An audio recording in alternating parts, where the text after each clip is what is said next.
નમસ્કાર વિદ્યાર્થી મિત્રો, ચેપ્ટર 14 સેમિકન્ડક્ટર ઇલેક્ટ્રોનિક્સમાં ફરીથી એકવાર તમારું સ્વાગત છે. છેલ્લા વિડીયોની અંદર આપણે ઉદાહરણના દાખલા કરી ગયા. આશા છે તમે લખીને તૈયાર કર્યા હશે.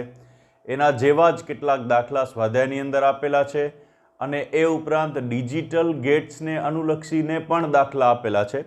એ દાખલા કરવાથી તમને ડિજિટલ ગેટને અનુલક્ષીને જુદા જુદા પ્રકારના ઓબ્જેક્ટિવ કરવામાં પણ વાંધો નહીં આવે. તો મિત્રો, આજે આપણે ચેપ્ટર 14ના સ્વાધ્યાયના દાખલાને અનુલક્ષીને વાત કરીશું. Hey there. Subscribe to my channel. And also press this bell icon. Chapter 14 સ્વાધ્યાયના દાખલા. એમાં આગળના ભાગમાં ઓબ્જેક્ટિવ આપેલા છે અને એ ઓબ્જેક્ટિવ છે એ એકદમ સહેલા છે, એટલે એ તમે કરી શકો છો. સ્વાધ્યાયની અંદર જ્યારે આપણે આગળ વધીએ છીએ ત્યારે 7મા દાખલાથી ગણતરીની શરૂઆત થાય છે. એટલે સ્વાધ્યાયનો 7મો દાખલો હું તમને કરાવી રહ્યો છું. સ્વાધ્યાયનો 7મો દાખલો. 7મા દાખલામાં તમને 2.8 ઇલેક્ટ્રોન વોલ્ટની બેન્ડ ગેપ ધરાવતા સેમિકન્ડક્ટરમાંથી પીએન ફોટોડાયોડ બનાવેલો છે. શું તે 6000 નેનોમીટરની તરંગલંબાઈની પરખ કરી શકશે? તો 6000 નેનોમીટર ઉપર શું એ ડાયોડ કામ કરશે એમ પૂછેલું છે. તો 6000 નેનોમીટરને અનુલક્ષીને ઉર્જા કેટલી થાય પહેલાં એની ગણતરી કરીએ. તો E બરાબર HF એવું સૂત્ર છે ઉર્જાનું. 12મા ચેપ્ટરની અંદર 13મા ચેપ્ટરની અંદર પણ એની વાત આવી ગઈ છે. તો E બરાબર HF સૂત્ર અનુસાર E બરાબર લખી શકાય HC/લેમ્બડા. H પ્લાન્ક અચળાંક છે 6.625 × 10⁻⁻34. C પ્રકાશનો વેગ છે 3 × 10⁸. લેમ્બડા તરંગ લંબાઈ આપેલી છે. આ તરંગ લંબાઈ છે 6000 નેનોમીટર. નેનોમીટરને મીટરમાં ફરાવીએ તો અહીંયા થશે 10⁻⁹. આખા સૂત્રમાં જો કિંમત મૂકીએ તો પ્લાન્ક અચળાંક જૂલમાં હોવાથી જવાબ જૂલમાં આવે. એને ઇલેક્ટ્રોન વોલ્ટમાં ફરાવવા માટે સીધું અહીંયા 1.6 × 10⁻19 ઇલેક્ટ્રોન વોલ્ટ લખેલા છે. તો છેદમાં 1.6 × 10⁻19 કરશું એટલે એ ઇલેક્ટ્રોન વોલ્ટની અંદર ફરી જશે. સાદુરૂપ આપતા જવાબ આવે છે 0.207 ઇલેક્ટ્રોન વોલ્ટ. આપેલી ઉર્જા છે 2.8 ઇલેક્ટ્રોન વોલ્ટ. 2.8 ઇલેક્ટ્રોન વોલ્ટ કરતાં આ ઉર્જા ઓછી મળે છે. હવે કોન્સેપ્ટ. વિકિરણના તરંગની તરંગલંબાઈની પરખ કરવા માટે ઉર્જા E greater than energy gap થવું જોઈએ. અહીંયા ઉર્જા જે છે એ એનર્જી ગેપ કરતાં કેવી છે? ઓછી. એનર્જી ગેપ 2.8 ઇલેક્ટ્રોન વોલ્ટ છે, એના કરતાં ઉર્જા કેવી મળે છે? ઓછી મળે છે. એટલે એ તરંગ લંબાઈને ડિટેક્ટ કરી શકશે નહીં અથવા એની પરખ કરી શકશે નહીં. તો મિત્રો, એકદમ સહેલો દાખલો છે. ખાલી ધ્યાન રાખવાનું છે કે એનર્જી છે એ એનર્જી ગેપ કરતાં વધારે હોવી જોઈએ. ફરીથી, તરંગ લંબાઈની કે આવૃત્તિની પરખ કરવા માટે ઉર્જા છે એને આપવામાં આવતી ઉર્જા છે એ એનર્જી ગેપ કરતાં વધારે હોવી જોઈએ. હવે આવી રીતે દાખલો લખશો તો 2 માર્ક અથવા 1.5 માર્ક આપી શકાય. સૌથી પહેલાં અહીંયા દાખલાની અંદર ડેટા આવશે. તો સૌથી પહેલાં ડેટા એડ કરજો. ડેટા આવશે, એના પછી સૂત્ર આવશે E બરાબર HF. મૂળ સૂત્ર લખવાનું હંમેશા ઓરિજિનલ. E બરાબર HF લખી F બરાબર C/લેમ્બડા લખજો. પછી કિંમતો મૂકી જવાબ છે એ જૂલમાં શોધજો અને પછી 1.6 × 10⁻19 વડે ભાગી જવાબ ઇલેક્ટ્રોન વોલ્ટમાં શોધજો. આવું કરવાનું કારણ એટલું જ છે કે આ ઓબ્જેક્ટિવ નથી, દાખલો છે. દાખલો હોવાથી એની મેથડ પ્રમાણેનું કામ ડેટા, પછી ઓરિજિનલ સૂત્ર, ગણતરીના માર્ક્સો એટલે જૂલમાં અને પછી ઇલેક્ટ્રોન વોલ્ટમાં, અને પછી તમે એનો શાબ્દિક સ્વરૂપમાં જવાબ છે એ લખી શકો. તો એ રીતે દાખલો છે એ સરસ રીતે પૂરો કરજો.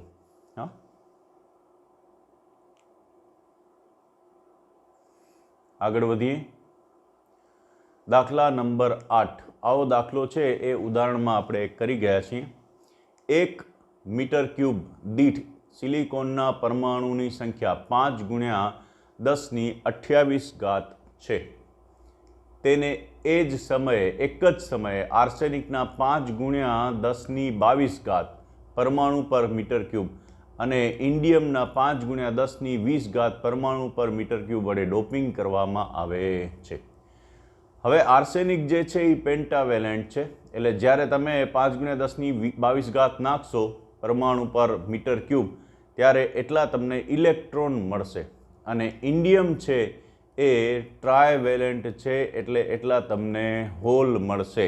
એ હોલ સાથે ઇલેક્ટ્રોન સંયોજાઈ જશે, એટલે તમારે આર્સેનિકના ઇલેક્ટ્રોનમાંથી આ હોલની સંખ્યા બાદ કરો એટલા ઇલેક્ટ્રોન તમને વિદ્યુતભાર વાહક તરીકે મળશે.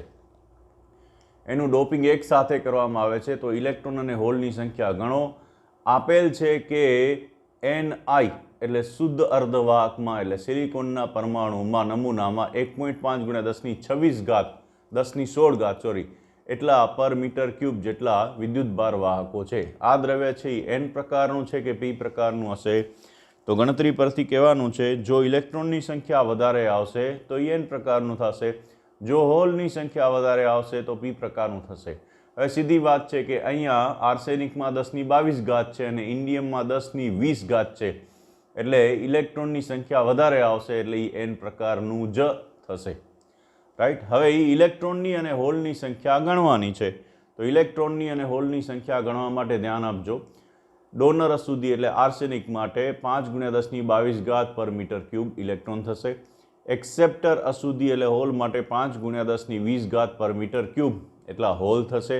એટલે એકમ કદમાં ઇલેક્ટ્રોનની સંખ્યા અથવા દર ઘન મીટર દીઠ ઇલેક્ટ્રોનની સંખ્યા Ne બરાબર ડોનર અશુદ્ધિમાંથી એક્સેપ્ટર અશુદ્ધિ બાદ કરશું તો આવશે 5 × 10⁻22 માઇનસ અહીંયા 10⁻22 ફરાવવા માટે 100 વડે ગુણીએ 100 વડે ભાગીએ તો 0.05 × 10⁻22 થશે. 5માંથી 0.05 બાદ કરશું એટલે 4.95 × 10⁻22 પર મીટર ક્યુબ થશે, જે ઇલેક્ટ્રોનની સંખ્યા શોધો એમ પૂછ્યું છે એ પ્રમાણે ઇલેક્ટ્રોનની સંખ્યા થશે.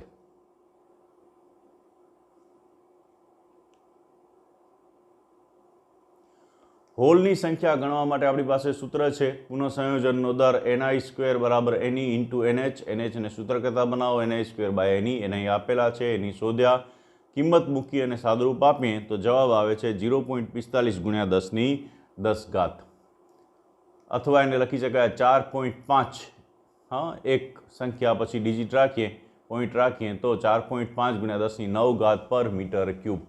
એટલે હોલની સંખ્યા છે એ આટલી આવે છે 10⁹. અને જો ઇલેક્ટ્રોનની સંખ્યા આપણે જોઈએ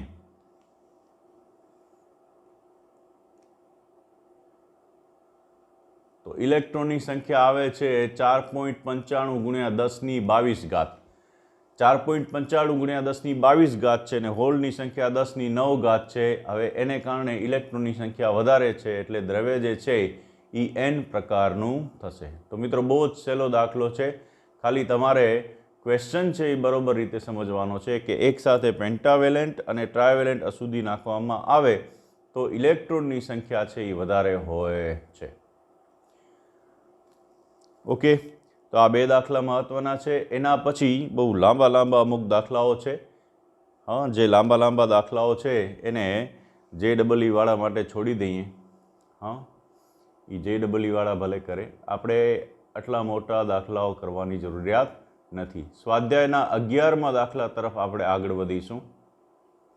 સ્વાધ્યાયનો 11મો દાખલો જે છે એ અહીંયા દર્શાવેલો છે આકૃતિમાં. હવે ગેટ પરિપથોવાળા દાખલા આવે છે. મિત્રો આમાં છે ને ગેટ પરિપથોની અંદર તમને જે ડિજિટલ ગેટ આપેલો હોય એના પરથી ટ્રુથ ટેબલ બનાવીને જવાબ મેળવવાનો છે, જેમ આપણે ગેટ પરિપથોમાં આગળ કરતા. એટલે હું અહીંયા તમને કોન્સેપ્ટ ક્લિયર કરાવું છું.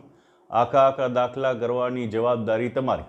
કોન્સેપ્ટ છે એ સરસ રીતે ક્લિયર કરાવી દઉં છું અને એના પરથી તમે કરી શકશો, કારણ કે બહુ સહેલા હોય છે આ બધા દાખલા. આકૃતિમાં દર્શાવ્યા મુજબ પરિપથ આપવામાં આવેલ છે. દર્શાવો કે આ પરિપથ OR ગેટ જેવું કામ કરે છે. તો મિત્રો આ જે છે એ કયો ગેટ છે? NOR ગેટ છે.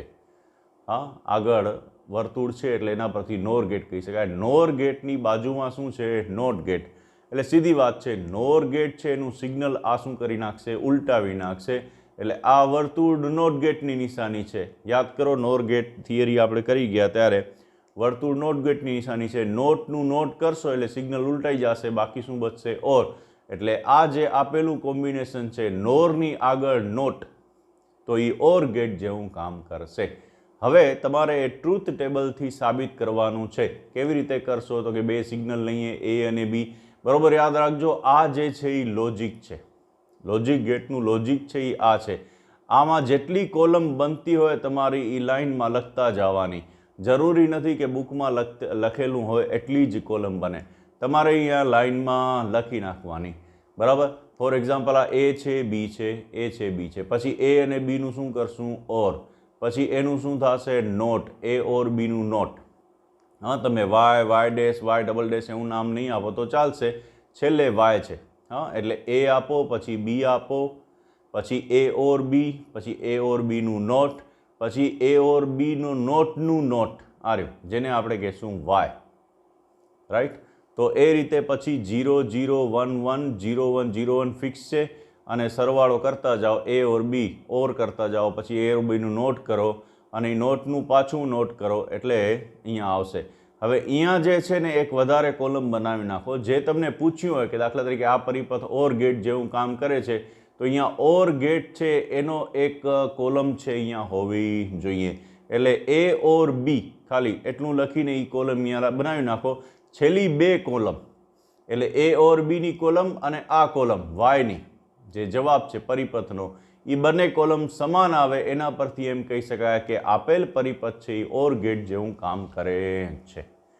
તો મિત્રો એ રીતે ગણતરી કરજો. ફરીથી એકવાર પરિપથ લેવાનો, જેટલા લોજિક થતા હોય એ બધા લોજિક લેતા જવાના, અને છેલ્લી બે કોલમ સમાન આવે એટલે એમ કહેવાય કે આપેલ પરિપથ છે એનો આઉટપુટ અને ઓર ગેટનો આઉટપુટ કેવો થશે, સમાન. આ ઉપરાંત એક બીજી વસ્તુ સમજવાની છે લોજિકના સ્વરૂપમાં.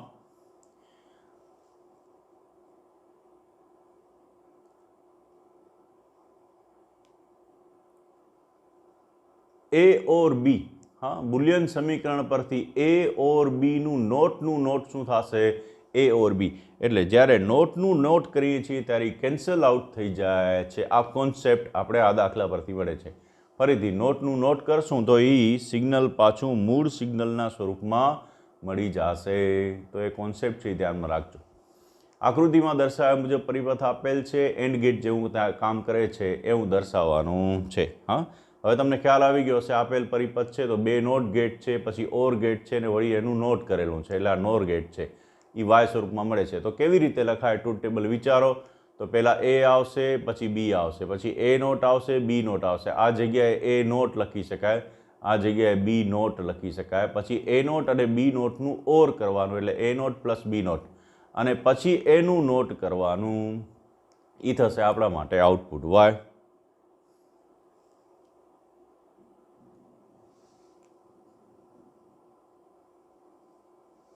જો A છે, B છે, A નોટ છે, B નોટ છે, A નોટ B અને B નોટ છે એનું ઓર કરેલું છે, અને ફરી પાછું એનું નોટ કરેલું છે, એટલે અહીંયા વાય આવશે.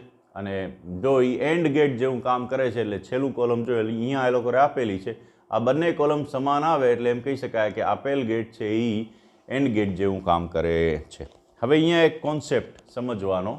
શું સમજવાનું છે, તો કે આ નોટ છે એ ત્રણ વસ્તુને લાગુ પડે. ઉપરની લાઈન A નોટને, ઓરને અને B નોટને.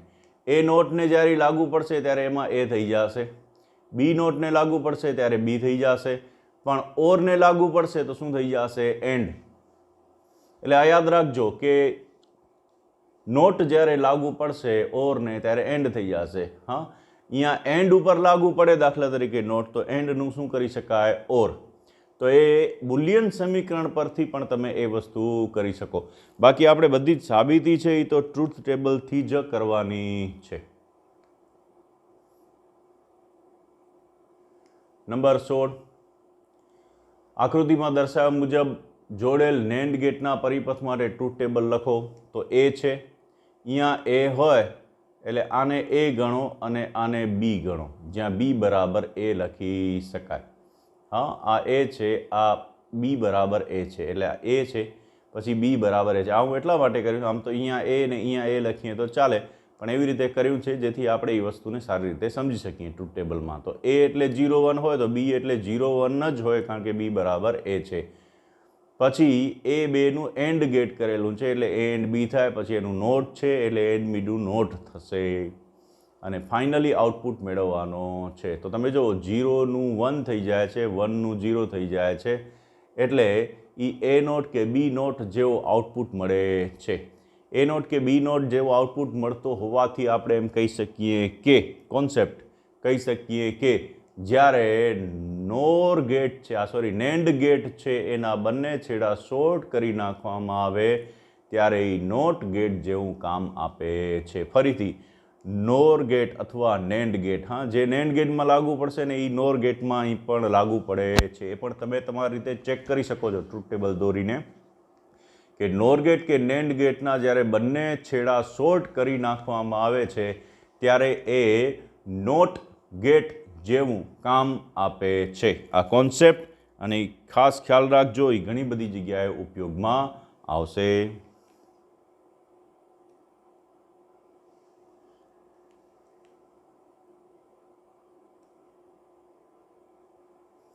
આગે બઢો. એના પછી તમને આવી રીતે ગેટ આપેલા છે. હવે તમે જોઈ શકો છો કે આ નોટ ગેટ છે. હા, આગળ ચર્ચા કરી ગયા એના પરથી આ નોટ ગેટ છે. નોટનું નોટ થાય એટલે બાકી શું બચશે? ઓર. એટલે આપેલ પરિપથ છે એ ઓર ગેટ જેવું કામ આપે. જો તમને આનો આઉટપુટ શોધવાનો છે, આઉટપુટ કેવો મળે છે? તો કે 0 0 0 1. હા, આઉટપુટ કેવો મળે છે? 0 0 0 1.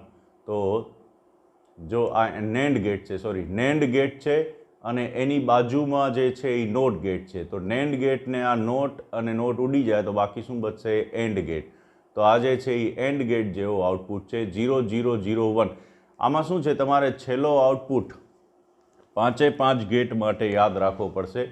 એના પરથી જ આપણે કહી શકીએ કે કેના જેવો આઉટપુટ છે. આમ તો ઓર અને એન્ડનો યાદ રાખશો તો બાકીના યાદ રહી જશે. ઓર માટે આઉટપુટ શું હતો? 0 1 1 1.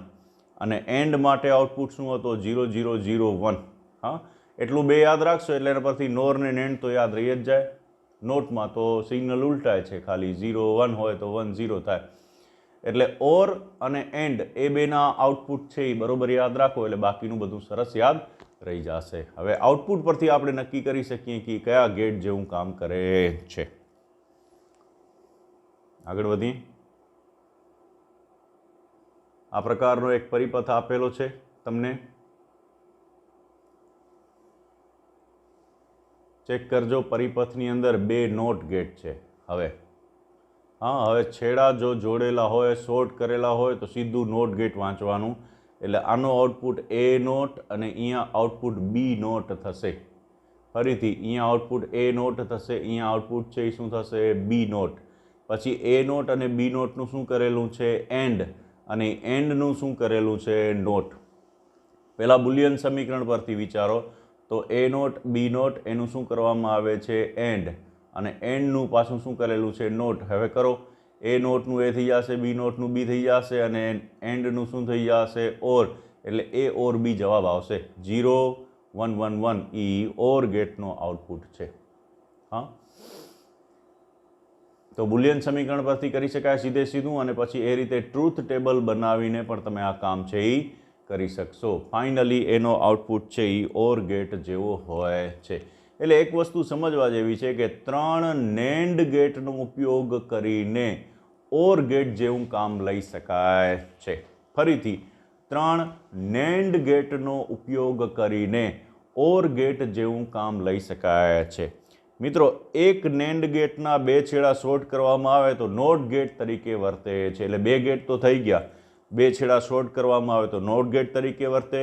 3 નેન્ડ ગેટ છે એ આવી રીતે ભેગા કરીએ તો એ ઓર ગેટ તરીકે કામ કરે. બાકી એન્ડ ગેટ રહ્યો. હવે એન્ડ ગેટ માટે તો આગળ એ દાખલો આવી ગયો એક કે નેન્ડ ગેટ છે એની આગળ બીજો એક નેન્ડ ગેટ રાખો અને એના છેડા શોર્ટ કરી નાખો એટલે નેન્ડની આગળ નોટ આવી જાય તો એ એન્ડ તરીકે વર્તે. આમ નેન્ડ ગેટના કોમ્બિનેશનથી 3 ગેટ છે એનું કામ લઈ શકાય છે. એટલા માટે નેન્ડ ગેટને યુનિવર્સલ ગેટ કહેવામાં આવે છે. આવી જ રીતે નોર ગેટના કોમ્બિનેશનથી પણ એ જ રીતે 3 ગેટનું કામ લઈ શકાય. અહીંયા 3 જગ્યાએ તમે આ જ રીતે કોમ્બિનેશનમાં નોર ગેટ રાખશો તો એનું કામ એન્ડ ગેટ જેવું આવશે. એ પ્રૂવ કરવાની જવાબદારી તમારી. હોમવર્કમાં તમને સોંપું છું. એનાથી એન્ડ ગેટ જેવું કામ લઈ શકાશે. નોરની આગળ શોર્ટ કરેલો નોર રાખશો તો નોટ થઈ જશે, તો ઓર ગેટ જેવું કામ આપશે. અને 2 છેડા શોર્ટ કરીને આપશો તો એ નોટ જેવું કામ આપશે. એટલે નેન્ડ અને નોરની મદદથી તમે નોટ, ઓર અને એન્ડ બધા જ મૂળભૂત લોજિક ગેટનું કામ લઈ શકો છો. એટલા જ માટે નેન્ડ અને નોરને યુનિવર્સલ ગેટ કહેવામાં આવે છે. હવે કોઈ જગ્યાએ નોટ, ઓર કે એન્ડ વપરાતા નથી. બધી જ જગ્યાએ નેન્ડ કે નોર વાપરવામાં આવતા હોય છે. હવે જો આ નોર છે, નોરની આગળ શું કર્યું છે? નોટ. એટલે એ કેવું કામ આપશે? ઓર જેવું. હા, તો એ ઓર ગેટ જેવું કામ આપશે. આમાં તમને જવાબની અંદર 2 અલગ અલગ ટેબલ બનાવ્યા છે. આવું કરવું નહીં ક્યારે. તમારે હંમેશા ટેબલ છે આમ સળંગ જ બનાવવાના. પ્રથમ ગેટ ને બીજો ગેટ એવું લખવું જ નહીં. સીધું આમ લખવાનું. અને અહીંયા બધી જગ્યાએ દાખલા તરીકે આ એ છે, બી છે, તો અહીંયા લખવાનું કે એ ઓર બીનું નોટ, એ ઓર બીનું નોટ. પછી એ ઓર બી નોટ છે એ બંને જગ્યાએ અહીંયા આપવામાં આવે તો શું થશે? અથવા આ છે એ નોટ ગેટ છે એટલે સીધું એ ઓર બીનું નોટનું નોટ એવી રીતે લખી શકાય. હા, તો આપણી વાત થઈ હતી એ પ્રમાણે કે નોર ગેટ છે એની આગળ નોટ ગેટ છે એટલે એ ઓર ગેટ જેવું કામ આપશે.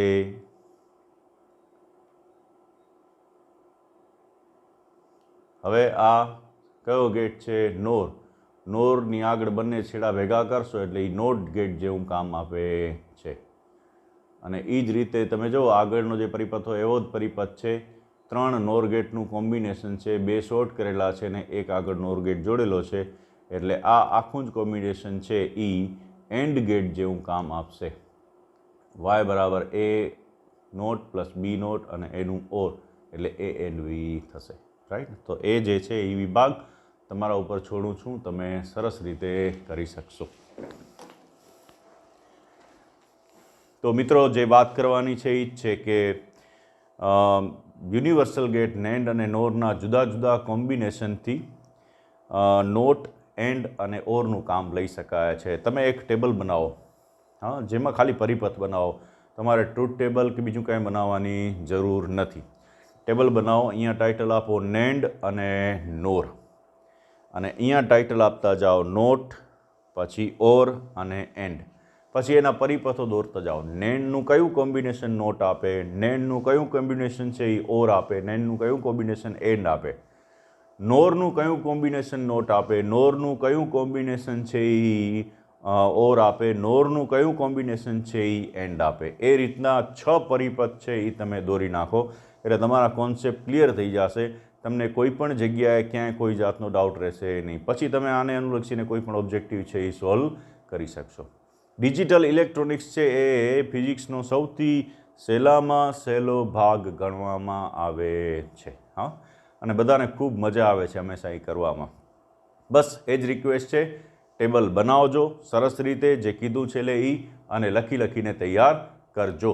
ચેપ્ટર 14 છે એની આપણે અહીંયા પૂર્ણાહુતિ કરીએ છીએ. ચાલો, થેન્ક યુ વેરી મચ.